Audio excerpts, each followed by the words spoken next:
Okay, that's me. I'm out of the moorings, which is a little bit tricky given the amount of rope that's floating around in there. So we're out of the moorings and I'm motoring out to the channel. I'm more than a little bit nervous actually this morning. So I'm just clearing the anchorage now in these boats. One in front of me there. And then the next trick is once I've got a little bit of room around people, then I'll get the mainsail up before I get out of this bay. Oh, I'm getting a bit too close to that one.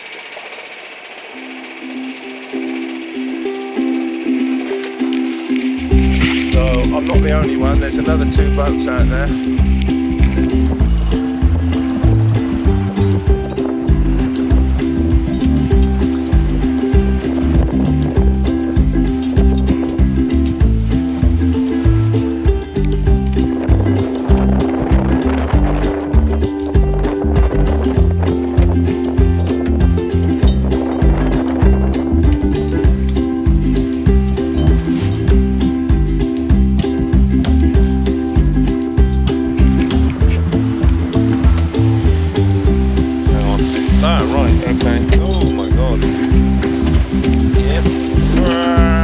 Okay, right, so we're out in the channel.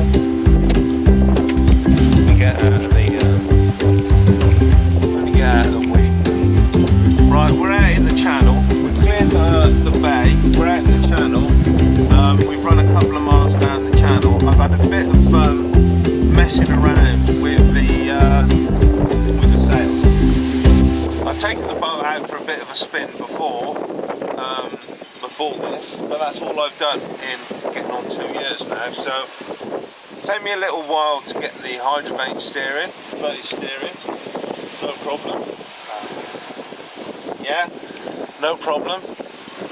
So that's good. I've got 3 reefs, as I said before, in the mainsail, and I've got that up, and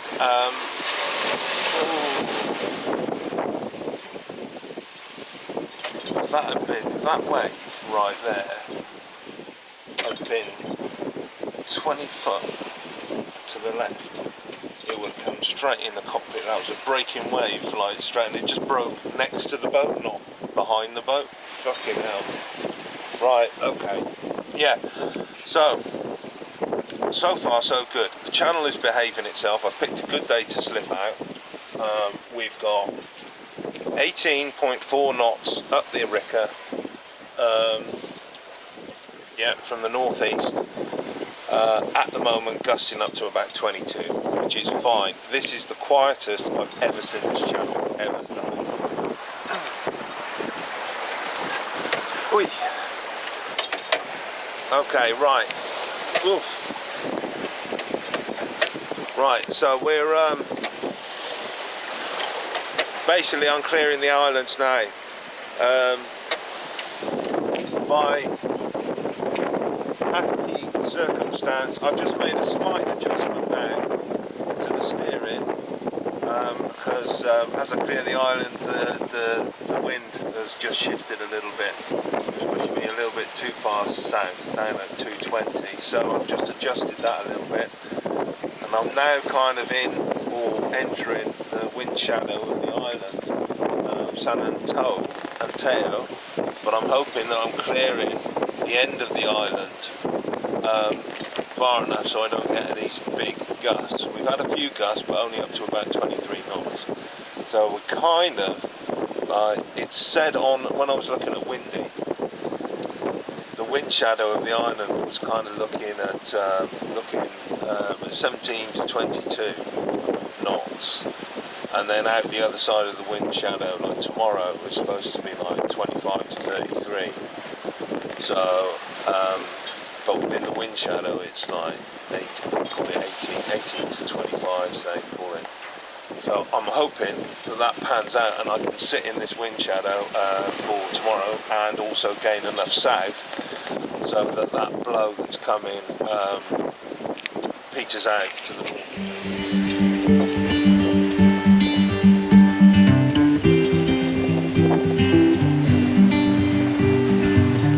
There's quite a few white caps around, but not anything dramatic. Do you know what I mean? It's not a worrying thing. The wind's not up enough, and there's always white caps in this channel, and I suspect there will be white caps all the way across.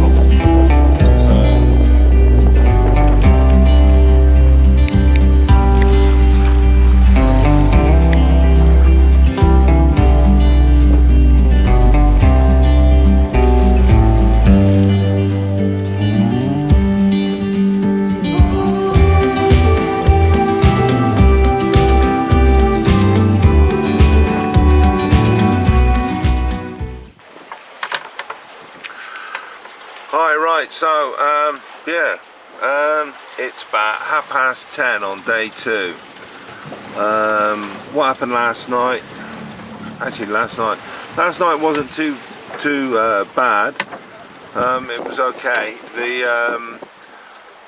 The thing with the wind shadow of the island seemed to work really well, maybe a little bit too well. About 1 o'clock in the morning, the wind dropped till about 6 knots. It went up 6 to 9 knots, and it was still doing that about 8 o'clock this morning, and then since then it's kind of picked up, but during that time 1 till 8, I'm not even making 2 knots on average, probably, you know, so that kind of screwed up distance wise the night.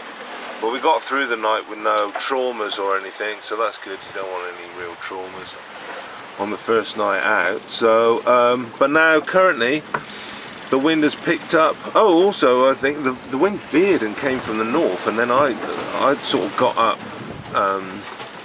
when the alarm went off and looked. I thought, I'm going south, for fuck's sake.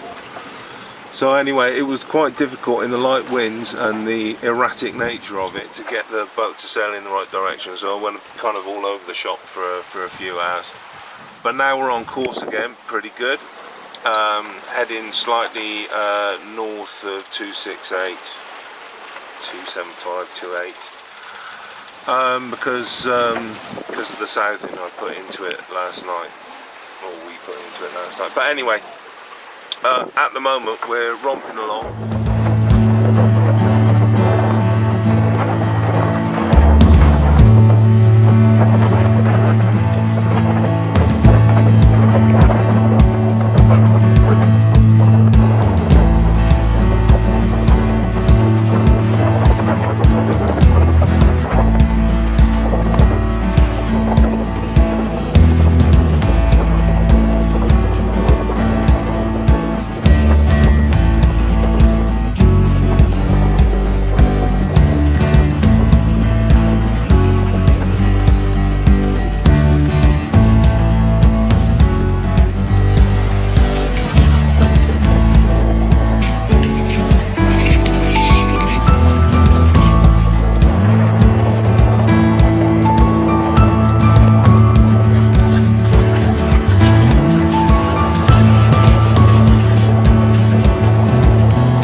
Yeah, that's where we're at the moment, and now I'm kind of slowly getting into my routine a little bit.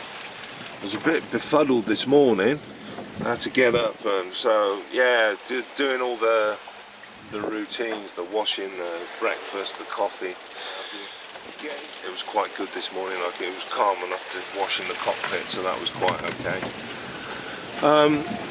Also, oh right, this is my, I'm going to show you my Mark 1 painted Wandering Steve bit of plastic. Yeah.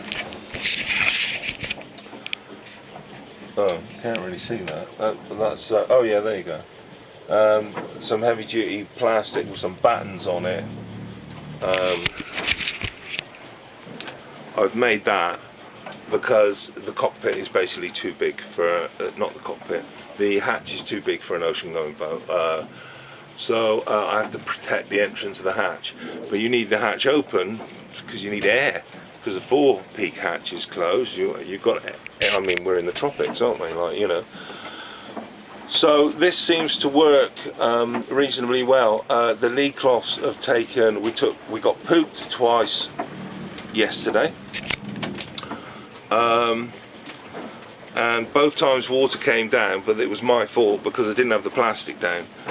But the cockpit lee cloths took the brunt of it, and so it was just a little splash. Really, it wasn't too bad. And then the plastic edging on the chart table made sure that this stayed dry. Right. So in the past, I don't know if anyone remembers, but I've had water come through the air and land on the cockpit. It's a disaster. So this is just giving me a bit of a chance. I mean, it wouldn't stand up to taking a full wave; it would break. But it gives you a bit of a chance to keep the spray out, keep the interior a little bit more dry. So you can function a bit better. The only problem is, because of I've used plastic, you do have a bit of a greenhouse effect, so it does get a bit hot, but you can wedge it open to get a small draft. Right, so I'm just going to give you a bit of an update now. We're on, we've just started, we're just into day 3. Oh, fucking hell.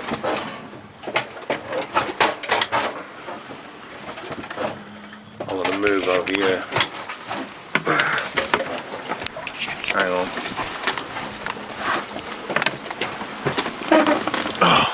I want to move over here because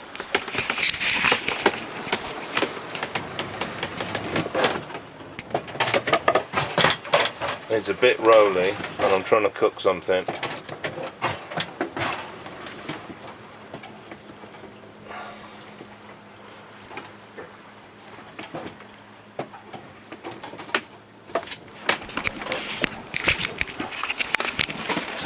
Seems to have calmed down for a bit. Right, so where was I? Right, on the first night I'd done about 60 miles, which was on the first day, because I got pretty much becalmed by San Anteo. Then yesterday I've done about 90 miles yesterday in the last 24 hours, which is pretty cool. That's okay, that's not too bad. I think I was carrying a bit too much sail last night, so I've adjusted the sails. The boat is sitting more comfortably. I've got rid of a lot of the Genoa. It was pulling us up into the wind too much. Right, so I've been using the Garmin. I put the Garmin, just hang the Garmin on the spray hood out there, and then so it can do the tracking. It'll pick up the satellites there.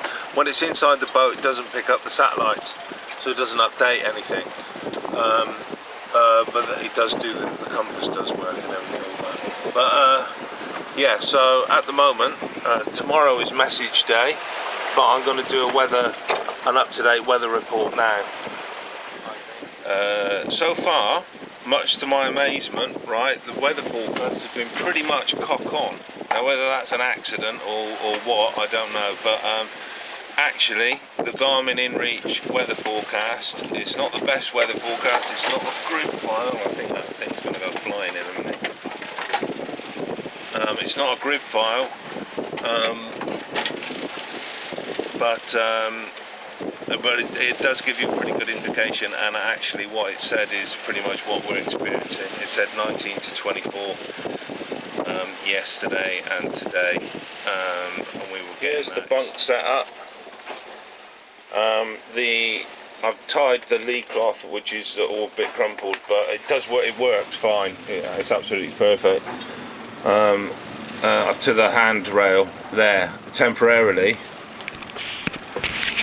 I've tied it to there temporarily for this trip because I just ran out of time to do the jobs. I'm going to hang it straight from the head, the coach roof in the end, which will give a lot more room to climb in and out, which would be really good. It's really good. It's much bigger improvement to what I was doing before. This is a much more comfortable, and also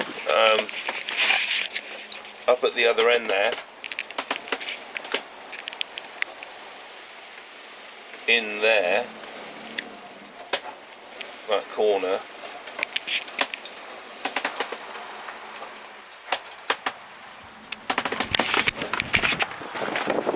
I have installed a USB charger and a cigarette lighter charger, so I can charge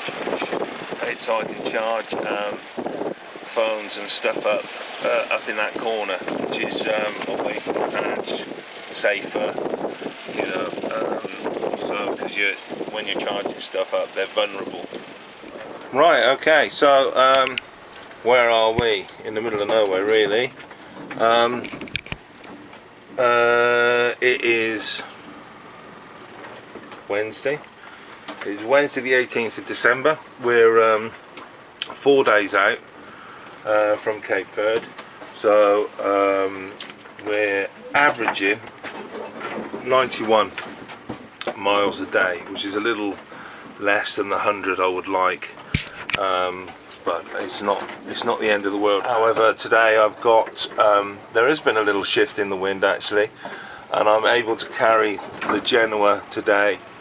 On the one side it's flapping a little bit occasionally, but nothing dramatic, and I'm heading pretty much west, pretty much cock on. I'll show you now.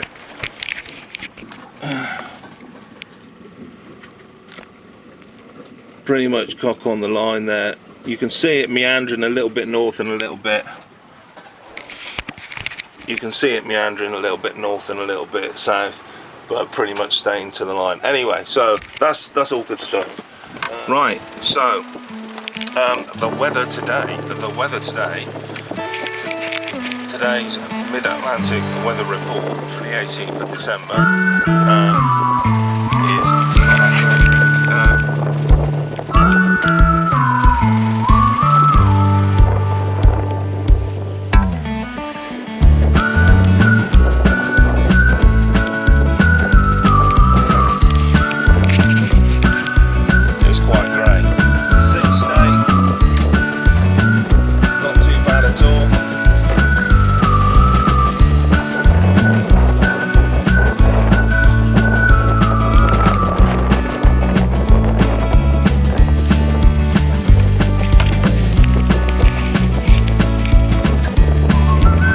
today it's not too bad at all. Quite reasonable, yeah, about 20 knots at, yeah, a waterproof camera. Aha, this time I've learned my lesson. I've paid the extra money. I've got the JVC, which is a waterproof camera, although it seems to have got, hang on a sec.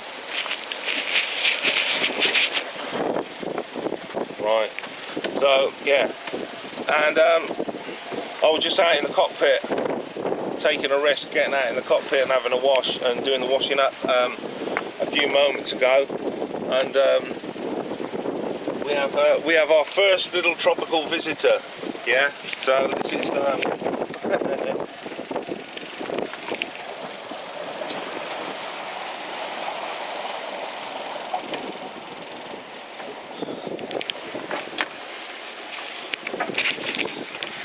it's a little tiny, a really little tiny flying fish. It was in the bucket when I went to get water to do the washing up. So yeah, so I don't know, maybe that's a good thing. Is that a good thing? It means maybe it's getting a bit more tropical. I don't know.